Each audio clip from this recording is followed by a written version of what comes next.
Bonjour à tous, bienvenue sur Fan de Couteaux. Aujourd'hui je vous présente un modèle de la marque Ontario, le SP50 deuxième génération. Un gros couteau de survie, un gros couteau de camp, très similaire au Ka-Bar BK9, même gamme de prix, même utilisation. Alors pas le même acier, pas la même poignée, pas la même qualité. On va voir ça ensemble durant toute cette vidéo. Quelques dimensions sur ce SP50. Longueur totale 37,3 cm. Longueur de la lame 24,5 cm. Épaisseur 6 mm. Belle épaisseur. Je vous montre la pointe. Acier utilisé, acier carbone 5160. Alors, on peut le rapprocher du 1095. C'est légèrement différent, forcément. Autrement, ça aurait le même nom. Mais on peut le... Voilà, acier carbone, donc ça rouille. Je trouve qu'à l'utilisation, c'est quasiment identique. Tenue de coupe, certains disent que c'est un peu plus solide. Un peu plus dur à aiguiser également. Voilà, je vais vous faire des tests de coupe, et puis on verra ensemble ce que ça donne. Fabriqué aux États-Unis. Drop point. Très belle forme de lame. Émouture plate. Donc ça part des 6 mm pour arriver au tranchant.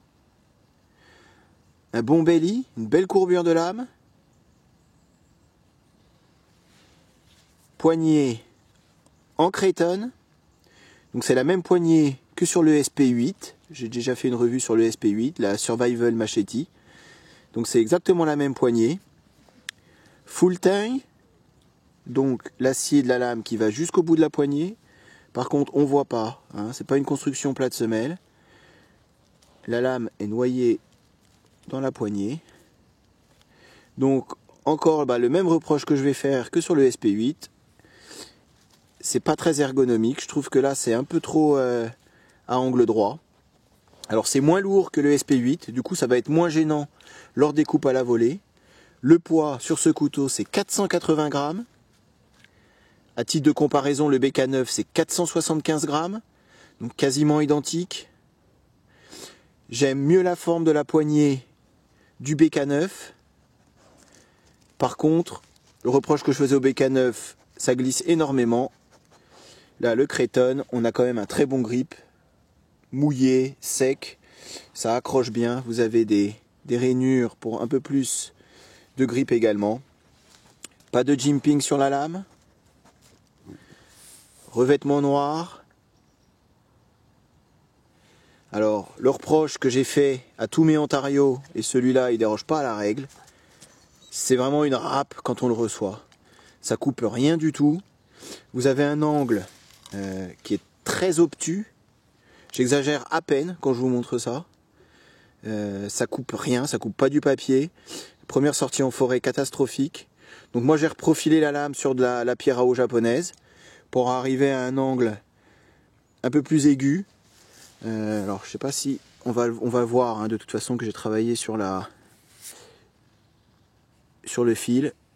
J'ai passé 1h30 en commençant par du 800, finissant sur du 6000 pour avoir voilà, un angle un peu plus aigu, quelque chose qui coupe quand même. Bah voilà, c'est récurrent hein, encore une fois sur tous les Ontario que j'ai eu, c'est toujours le même problème. Ça coupe rien quand on le reçoit.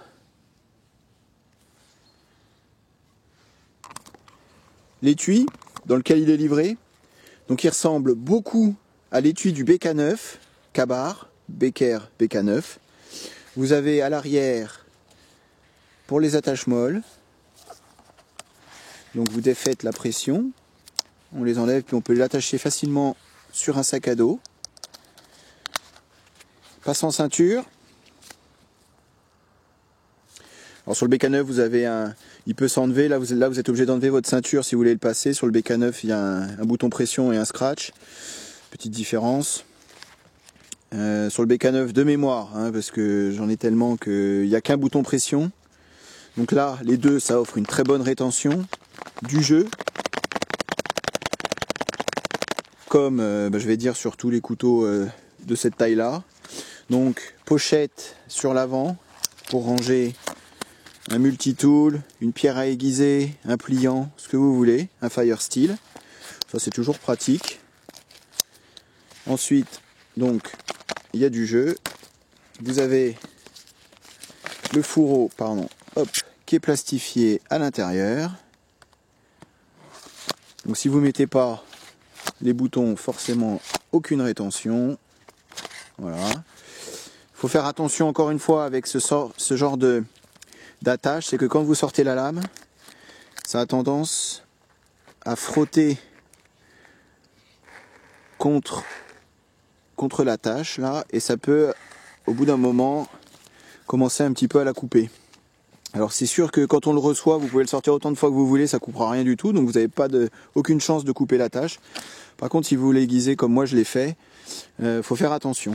Vous avez deux petits trous ici pour passer de la paracorde attachée autour de la cuisse. Voilà, je dirais un étui moyen, classique pour ce genre de couteau. Même étui que le BK9, le RAD 7 également, un peu plus petit forcément pour le RAD 7, mais voilà, un étui comme on est habitué à en voir. Voilà ce que je vois quand je me promène.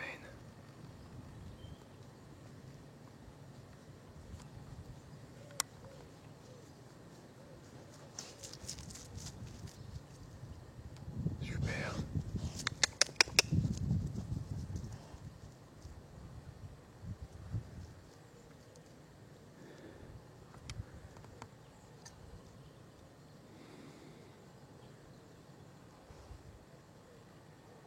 Ah, ça c'est magnifique ça.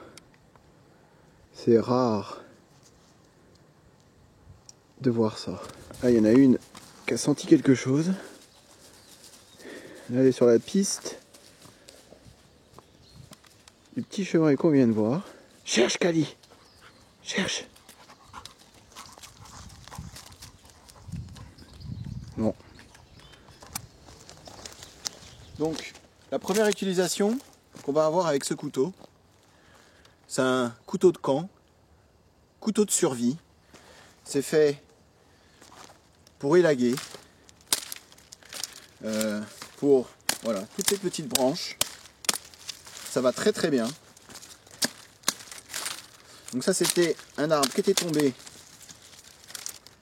Vous voyez, je précise à chaque fois, mais celui-là il est mort, hein, depuis un petit moment déjà. J'ai pas coupé un arbre pour la démo. Attention Kali. Hop. Voilà, donc ça c'est pour tout ce qui est de travail un petit peu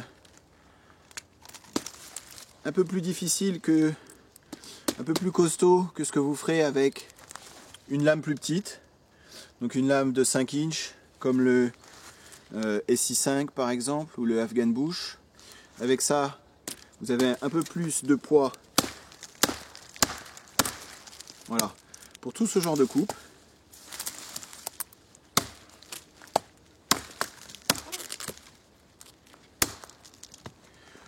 Donc là ça rentre fort dans le bois. Je le répète encore une fois, hein, j'ai refait l'angle pour qu'il soit beaucoup plus aigu, pour que ça rentre mieux. Ça va être idéal pour tout ce genre de petites tâches. Alors on l'a très très bien en main. La poignée elle glisse pas.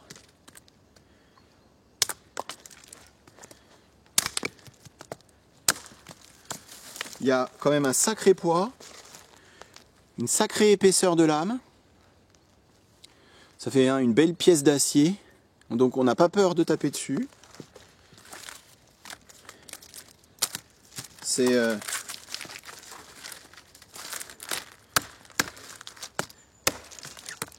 voilà, je le rapproche vraiment du BK9 parce que pour moi c'est exactement le même poids, la même taille et au final la même utilisation.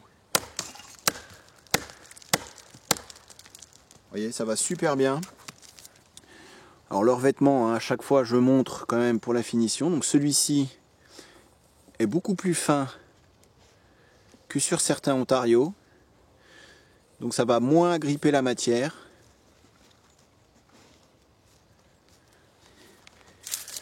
Bon là je vais pas passer à travers, mais je voulais quand même vous montrer qu'on peut faire du lourd.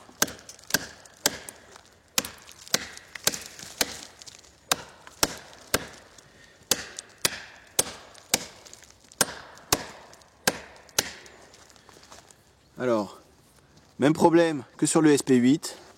Quand on fait de la coupe à la volée, on a quand même tendance à avoir le doigt qui rentre fort dans cette courbure, dans le recurve, et c'est pas très agréable.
Alors voilà, pour tout ce qui est coupe à la volée, je trouve que c'est vraiment hyper plaisant.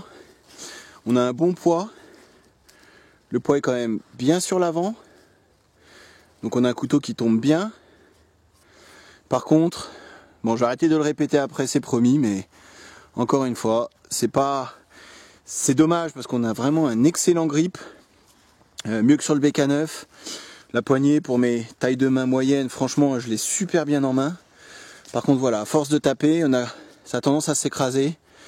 Même avec les 3 doigts, hein, c'est pas la poignée la plus agréable que j'ai. C'est dommage parce que c'est le Creighton, vraiment, je trouve que c'est le bon compromis entre solidité et grip.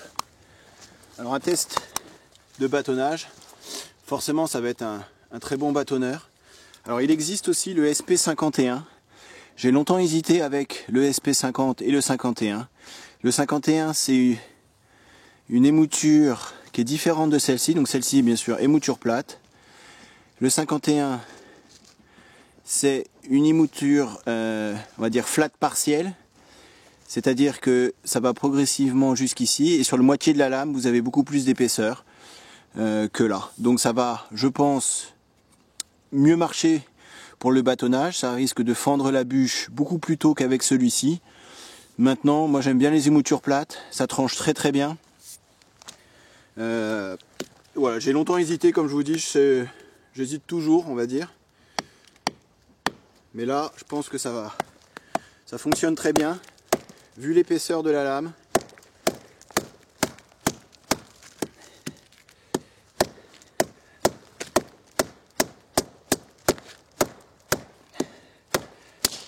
Bon alors, j'ai pas encore pris le meilleur bâton.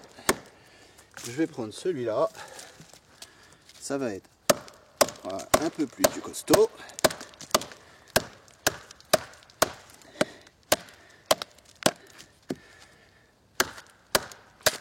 Voilà. Bon alors ça va. Comme vous avez dit, hein, ça va tout seul. Avec 6 mm d'épaisseur, bah, vous pouvez taper dessus sans aucun problème. Voilà. Après là, pour ce genre de bois, c'est de la rigolade.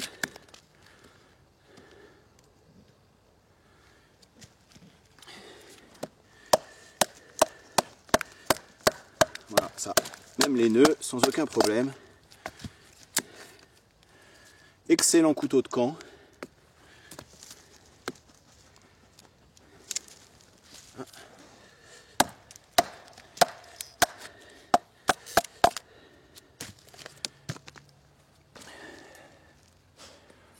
Voilà, ça va tout seul. Je vais vous montrer sans couper pour pas tricher. Je n'aiguise jamais mes couteaux hein, entre deux vidéos. Donc là vous avez quand même un semblant de finger choil. Bon moi je m'en sers pas parce qu'on a le doigt quand même très proche de la lame. Mais en se mettant près de la poignée, je vais vous montrer là le fil pour voir à peu près si ça coupe toujours bien ou pas. Je vais essayer de rentrer dans le bois. Donc là le bois il est sec hein, dans le milieu. Alors c'est pas... Ça coupe hein, mais...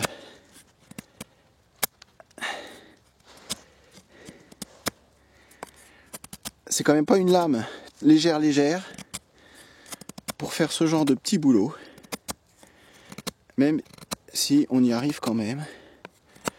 Ça coupe encore très bien.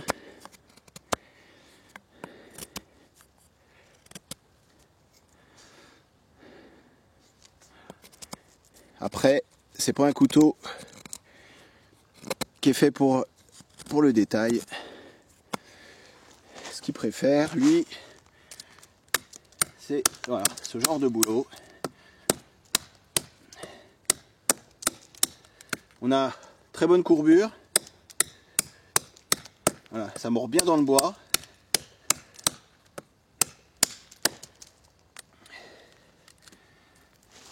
C'est pas mal.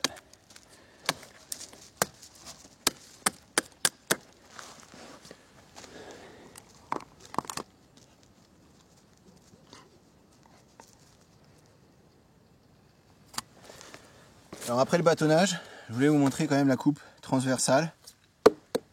Ça c'est du bois qui est tombé encore et qui a l'air assez costaud. Alors je voulais vous montrer les capacités.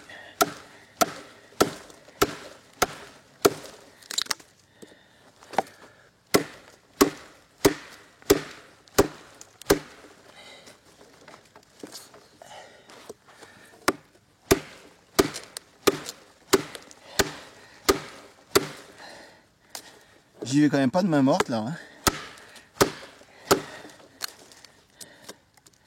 Ça coupe très bien.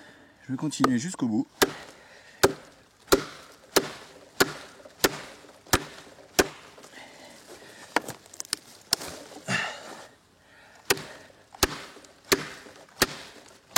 Bon alors encore une fois, c'est mon bâton qui lâche avant. J'essaie d'en reprendre peut-être un plus petit en tapant comme ça en biais.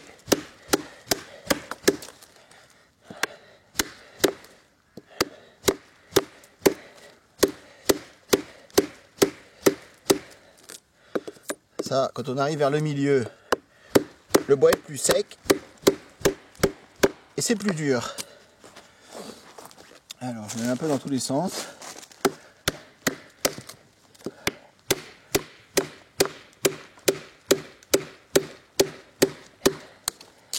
Voilà, est-ce qu'on peut le casser? Non, pas encore.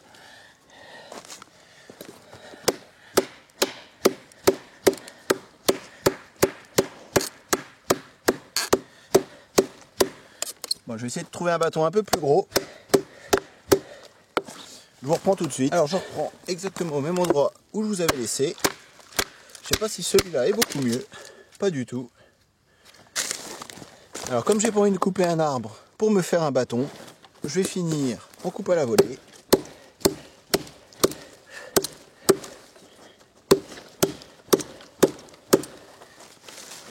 Toujours pas.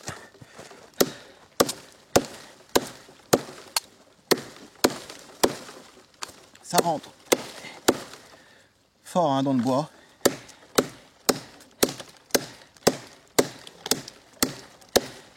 J'essaye.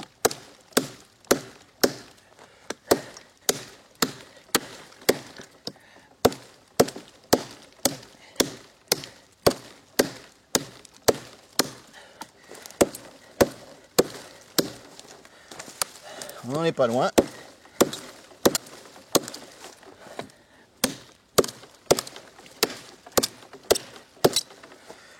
Et là, voilà. Donc là, hein, ça Ça c'est du bois qui est costaud. Ça rentre très fort dans le bois. Rien à dire sur ce couteau de survie. Couteau de camp. Le revêtement, il tient encore très bien. Et le fil. Bon, je vais vous montrer à la fin de la vidéo ce que ça donne. Je voulais vous montrer aussi une technique bien connue, mais qui est tout à fait possible avec ce couteau. Grâce au plat, à l'épaisseur de la lame, les 6 mm, et à ce plat, sans jimping, sans rien. Donc ça va être vraiment hyper agréable au niveau du genou, pour écorcer, pour quand on est un peu fatigué et qu'il y a quand même encore un peu de boulot. Voilà, on peut vraiment s'en servir comme ça.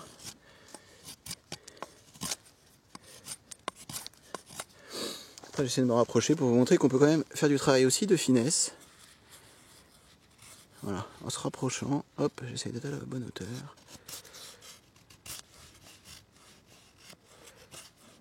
Voilà. On a vraiment un bon contrôle de la lame. Et on arrive à faire du travail assez fin.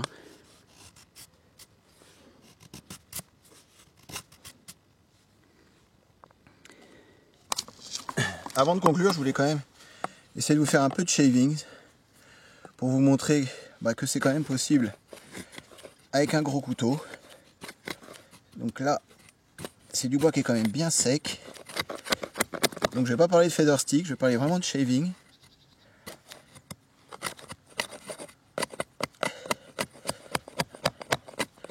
Et ça, voilà, c'est sur des petits travails. C'est pas vraiment adapté. Encore une fois, j'ai réussi, alors j'essaie de zoomer, j'ai réussi à affiner l'angle sur la pierre, mais autrement, à la sortie de boîte, ça c'était impossible à faire. Impossible. Alors le finger choil, il faut vraiment faire attention parce que vous avez le doigt vraiment juste à côté. C'est dommage parce que on a vraiment envie d'y mettre son doigt, mais on sent la lame là qui peut vite devenir coupante.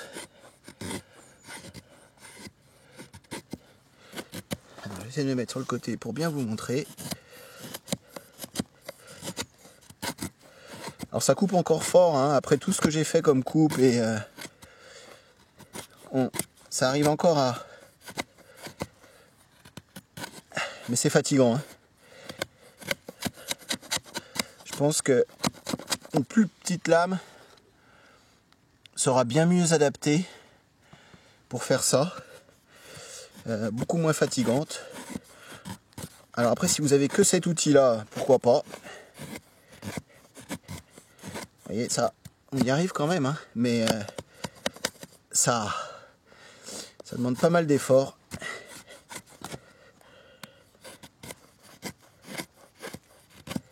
Je vais essayer là, mais alors là, ça va être encore plus difficile. Ça coupe encore très bien, hein, je suis voilà, surpris, enfin, sur le 51-60, pour moi, c'est vraiment, ça ressemble beaucoup à du 10-95. Voilà, bon, je vais m'arrêter là. C'était vraiment pour vous montrer que c'est tout à fait possible d'y arriver. Maintenant, il y a d'autres couteaux plus petits avec d'autres émoutures qui sont plus adaptés pour ce genre de travail.